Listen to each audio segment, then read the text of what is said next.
বন্ধুরা, কেমন আছো? আশা করি সবাই ভালো আছো। আর তোমাদের সামনে নতুন আবার একটা ব্লগ নিয়ে চলে এলাম বকখালি। তো বকখালি স্পটে যাওয়ার জন্য কি কি করতে হবে, কি কি করণীয় আছে সেটা তোমাদের সাথে গল্প করব, দেখাবো। আর কিভাবে যাবে ওখানে যতটা পারবো চেষ্টা করবো বলার, কারণ আমরা তো প্রাইভেট গাড়িতে গিয়েছিলাম আর আমার ফার্স্ট বার এই বকখালি যাওয়া। তো বকখালি আমরা কেন যাব, কিসের জন্য যাব, কোথায় থাকবো ওখানে গিয়ে, তো এইগুলো দেখার জন্য পুরো ভিডিওটা তোমাদের দেখতে হবে। আর পুরো ডিটেলস যতটা পারবো আমি দেওয়ার চেষ্টা করবো, কোন হোটেলে গিয়ে উঠবো সবকিছু ডিটেলস পুরো ভিডিওর মধ্যে পেয়ে যাবে আজকে। তো চলো ভিডিওটা শুরু করা যাক। আর ভিডিওটা কেমন হচ্ছে একটু জানিও সবাই মিলে কমেন্ট করে, আর যদি কোনো প্রবলেম মনে হয় সেটাও জানিও তোমরা। ঠিক আছে, তো চলো আজকে ব্লগ শুরু করা যাক।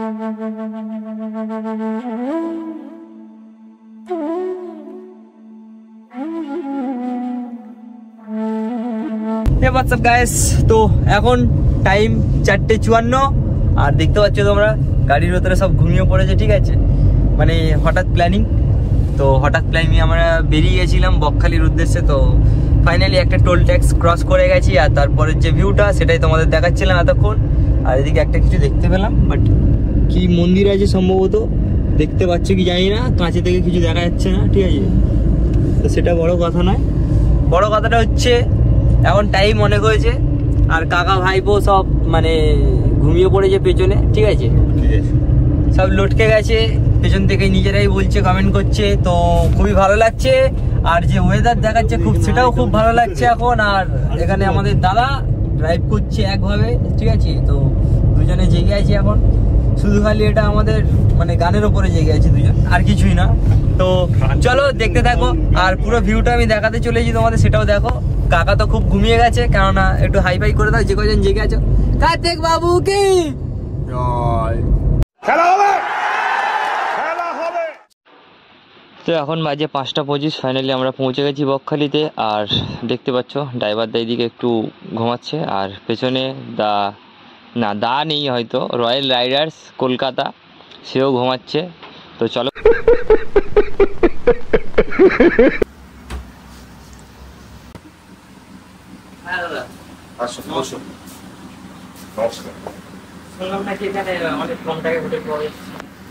হোটেল দেখুন। এবারে ঘটনা হচ্ছে, আপনি শুক্র শনিবার রবিবার এলে পারা, তাহলে আপনি যদি সোম মঙ্গল বুধবার সেই সমস্ত দিনে আসেন তাহলে 400 টাকার কাছ থেকে আপনি আর এসে আপনি ধরুন 500 টাকার কাছ থেকে 500 টাকা, 1050 টাকা, 1250 টাকা সিঙ্গেল বেড।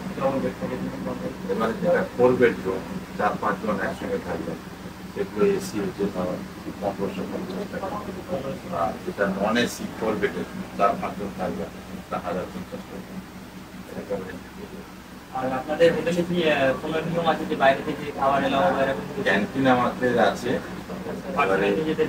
ক্যান্টিন আছে, ডাইনিং ভালো, ডাইনিং ভালো হবে।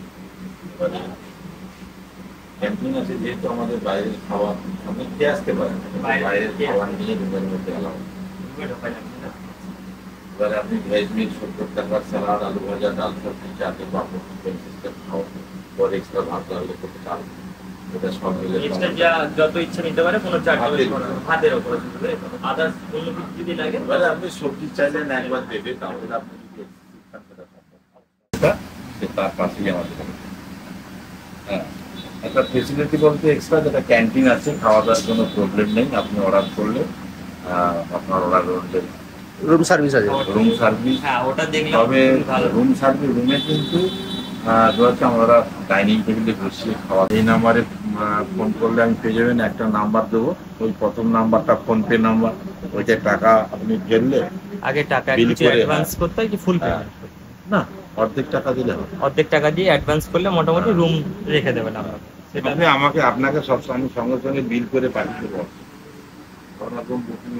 অনলাইন ফেসিলিটি আপাতত আছে, অনলাইনে যদি বুক করতে চাও বুক করতে পারো, অনলাইন ফেসিলিটি দিয়ে রেখেছে এখানে, কোনো অসুবিধাই নেই। সত্যি বলতে আমরা যেই রুমটায় আছি 8-10 জন মোটামুটি আরামসে থেকে যাবে, ওখানে কোনো প্রবলেম। আর আদার্স যে রুমগুলো আছে সেগুলো কি সেম সিস্টেমে, কি ছোট রুম বড় রুম? না, আপনাকে তো রুম দেখাতে পারলাম না, সব তো ফিল আপ, একটা রুম খালি নেই। এবারে যেগুলো পাশে রুম আছে বুঝতে পারে না, অনেক সময় রুমের জন্য ঘুরে বেড়ায় এখানে ওখানে, ঠিক আছে, যার জন্য এই ইনফরমেশনটা নেওয়া। শুক্র শনি রবিবার এলে বুকিং করে আসাটা বেটার, নাহলে কিন্তু রুম পাওয়া মুশকিল। এই জিনিসটা আর হবে না, ঠিক আছে? তো চলো যদি আসি আবার দেখা হবে। সত্যি সেই রকমভাবে গোছানো, মানে লাইট ডেকোরেশনও করা আছে খুব সুন্দরভাবে। আর এখান থেকে আদার্স বাসাইতে আরও রুম আছে, আর আমরা যেটা আছে ওটা পুরো অপোজিট সাইড। আর এখান থেকে সেইভাবে সাজানো, যেহেতু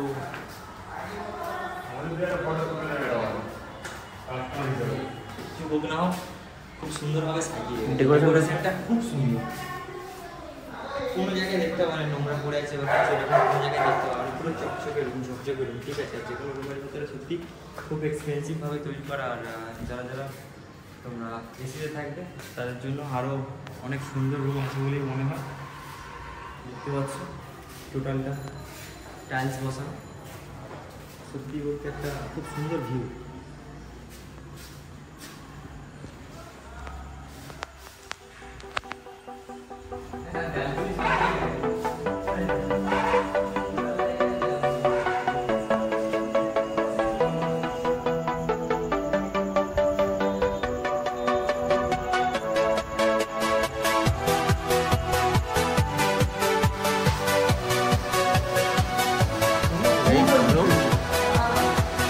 রুমটা সেই লেভেলের বিশাল বড় রুম।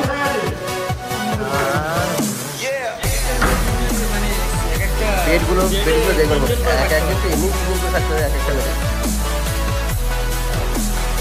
কটা বেড দেখতে পাচ্ছি তো, টোটাল 4টে বেড, 3 করে হয়, 2 হয়, 12 জন এখানে থাকতে পারতো অলরেডি। এসি তো আছেই, আর বাইরে দেখিয়ে দিই এখান থেকে বারান্দা,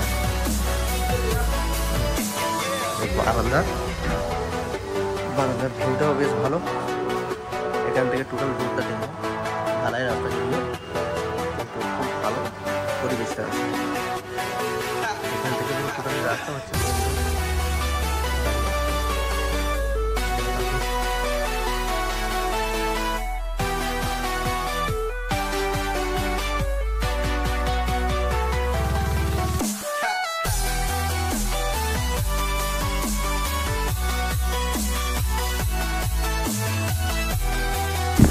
ফাইনালি আমরা চলে এসেছি বকখালি সি বিচ। আর এখন তোমাদের পুরো বকখালি সি বিচের ভিউটা দেখাবো। চলো, তার জন্য যেতে হবে বকখালি সি বিচে, আমাদের নামতে হবে অনেকটা দূরে ঢেউ যেহেতু। আর দেখতে পাচ্ছি ঝড়ের দাপটে যেটা হয়, এখানে বকখালি সি বিচের ওপরে যে আই লাভ বকখালি যেটা লেখা ছিল, তো সেটা সম্পূর্ণভাবে উড়ে গিয়েছে। তো তার জন্যই দেখো এখানে ঝড়ের কতটা দাপট থাকে, আর এই যে আশেপাশে যে দোকানদার আছে দোকানদারদের কতটা এফেক্ট পড়ে ঝড়ের সময়। তো তার জন্যই বলছি, আর একটা সবথেকে ভালো বিষয় এখানে আসার, সবথেকে কম খরচে একদিনের জন্য ছোটোখাটো ট্যুরের জন্য খুবই ভালো জায়গা। এই স্পটে এসে তোমরা একদিন থেকে চলে যেতে পারবে, ঠিক আছে? খুব একটা বেশি দূর নয়, আমাদেরও সেম। তো অ্যাপ্রক্স কত কিলোমিটার এটা? 120, আপ ডাউন 120, আমাদের আপ ডাউন 240, আপ ডাউন 240 আমাদের রুবি থেকে। তো খুব মানে খুব কদালজুড়ি নিয়ে এসেছিল, ঠিক আছে? কার্তিকবাবুকে একটু দেখাবে, পেছনে লুকিয়ে আছে, কার্তিক বোঝা যাবে। এখন এই জলটা পার করে আমাদের যেতে হবে উপরে। চালা চালা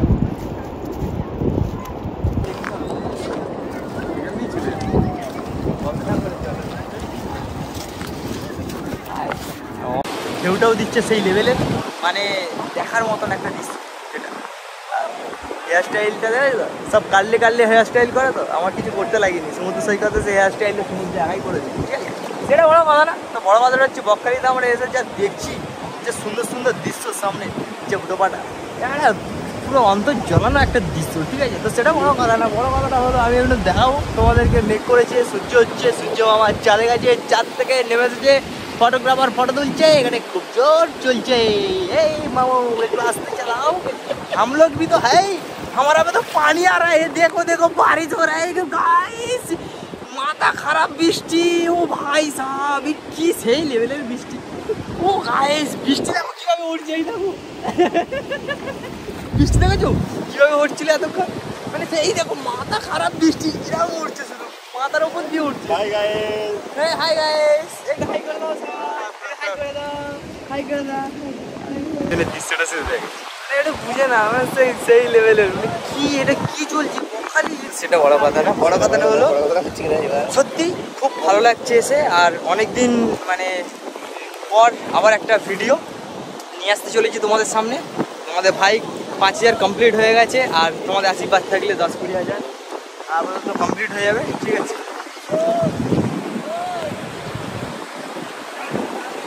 10-20,000 কমপ্লিট হয়ে যাবে, কিন্তু তোমাদের দৃশ্যগুলো শুধু দেখাই। ঢ্যাচু ঢ্যাচু ঢ্যাচু ঢ্যাচু ঢ্যাচু ঢ্যাচু ঢ্যাচু, মাথা খারাপ দৃশ্য গাইস। এইসব দৃশ্য দেখার জন্যই আমি এখানে এসেছিলাম না, কিন্তু কি করবো, মনে আমার ব্যথা। উতাল পাতাল ঢেউয়ের মাঝে করছে কেউ কেউ, আর ওই দেখো না দাদা বৌদি কি করছে গো। হ্যাঁ না না পুরো পৌঁছে একটু ঢেউ খেতে এসেছিলাম, আর পুরো টোটাল রিভিউটা দেখতে পাচ্ছ। সেই লেভেলের একটা রোদ্দুর পড়েছে দিক থেকে, মানে সূর্যের আলো মাঝখান থেকে কিভাবে বেরোচ্ছে বুঝতে পারছো। দেখো পুরো মানে মেঘ ফুঁড়ে বেরোচ্ছে সূর্যের আলো, সেই লাগছে একটা। আর কিরণের যে ঝিকিমিকিটা সেই লেভেল। তো তোমাদের সমুদ্র সৈকতটা একটু দেখাই। আর এই দেখো সব একভাবে দাঁড়িয়ে আছে, এই দেখো দাঁড়িয়ে আছে, শুধু দাঁড়িয়ে আছে, দেখতে পাচ্ছ। শুধু ভিউটা দেখো একবার, জাস্ট লুকিং ফর ওয়াও। আমরা কতটা চলে এসেছি দেখো, সেই যে কিনারা, আর আমরা এসে গেছি এখানে। আর রোদ্দুরটা সেই লেভেলে নামছে দেখো, এলিয়ানরা যেমন নামে রোদ্দুর সেইভাবে নামছে। গাইস ফাইনালি আমাদের সান কমপ্লিট বকখালিতে, আর বেরিয়ে যাচ্ছি এখন। এখান থেকে বেরিয়ে হোটেলের দিকে আবার উঠবো আমরা। তো হোটেলে গিয়ে বাদবাকিটা স্নান টান করে একটু ড্রেস ফ্রেস চেঞ্জ করে আবার দেখি যদি বেরোনো যায় বেরোবো, টাইম থাকে। আর না হলে সোজা আমরা বাড়ির দিকে রওনা দেবো, কেননা বেশি টাইম আমাদের হাতে নেই। তো যেই টাইমের জন্য আমরা এসেছিলাম সেই টাইম আপাতত পূর্ণ হয়ে গেছে, যেহেতু একদিনের ট্যুর ছিল। তো আমরা 4 মূর্তি এসেছিলাম, এই যে 1, 2, 3 আর এই যে 4 মূর্তি আমাদের ঘোরা কমপ্লিট। যেহেতু এখানে ওখানে ঘুরে বেড়াচ্ছি, এই মাসটা পুরোই ঘুরে বেড়াচ্ছি। আর এই মাসের শেষে মানে সামনের মাসে আমরা কেদারনাথ যাচ্ছি, তো সেটার জন্য আমরা প্রস্তুত হচ্ছি, যার কারণে বেশি দিন এক জায়গায় স্টে করছি না। এটাই মেন আমাদের প্রবলেম, কারণ কেদারনাথে অনেকটা জার্নি আছে, আর ওখানে অনেকটা আমাদের স্বপ্ন পূরণও বলতে পারো। তো তার জন্য আমরা পৌঁছে যাবো কেদারনাথ। আর তোমাদের যদি হোটেলে না খেতে পারো, আশেপাশে খাবার দোকান আছে, এখানে রাস্তায় বেরোলে তোমরা খাবার পেয়ে যাবে। তার জন্য তোমাদের কোনো চিন্তা করার কারণ নেই যে গিয়ে রান্না করার ঝামেলা থেকে শুরু করে সব কিছু, তোমাদের কোনো চাপ নেই। এখানে আশেপাশে অনেক হোটেল আছে বহু, যেখানে এমনিই খাওয়া পেয়ে যাবে তোমরা। এখানে এসে কথা বললে সকালের টিফিন থেকে জলখাবার থেকে সব কিছুই পেয়ে যাবে, আর কোল্ড ড্রিঙ্কস হার্ড ড্রিঙ্কস সব কিছুই এখানে অ্যাভেলেবেল। তো তোমরা একটু রাস্তায় বেরিও, খাবার যদি প্রবলেম হয় অবশ্যই পেয়ে যাবে, ওখানে কোনো টেনশন নেওয়ার দরকার নেই, চলে আসো যদি ঘুরতে। তো আমাদের বকখালিতে ঘোরা কমপ্লিট হয়ে গেছে, যেহেতু যেটা আমাদের উদ্দেশ্য ছিল সেটা কমপ্লিট হয়ে গেছে। আর দিদিরা সামনে থেকে যাচ্ছে কত সুন্দরভাবে, মানে সেই লেভেলের একটা হাসি, খুব ভালো লাগলো। যাই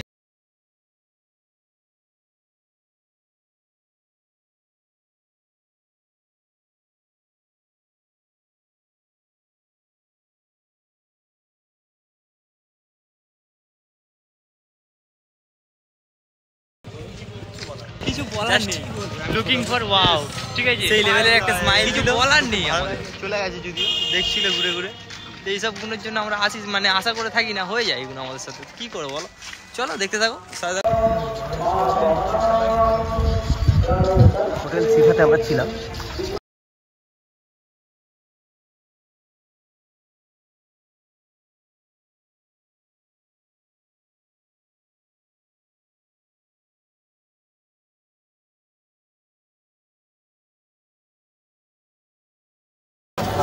যাওয়ার জায়গা, এখানে রিসেপশন আছে। তারপরে ফিরে এসেছি পার্ট 2 নিয়ে। তো চলো বন্ধুরা, আজকে ভিডিওটা এই পর্যন্ত। পার্ট 2-তে আমরা রাতের সিনটা পুরোটা দেখাবো। আর টোটালি কেমন লাগলো ভিডিওটা কমেন্ট করে জানিও। খুব তাড়াতাড়ি ফিরে আসছি পার্ট 2 নিয়ে। তো চলো।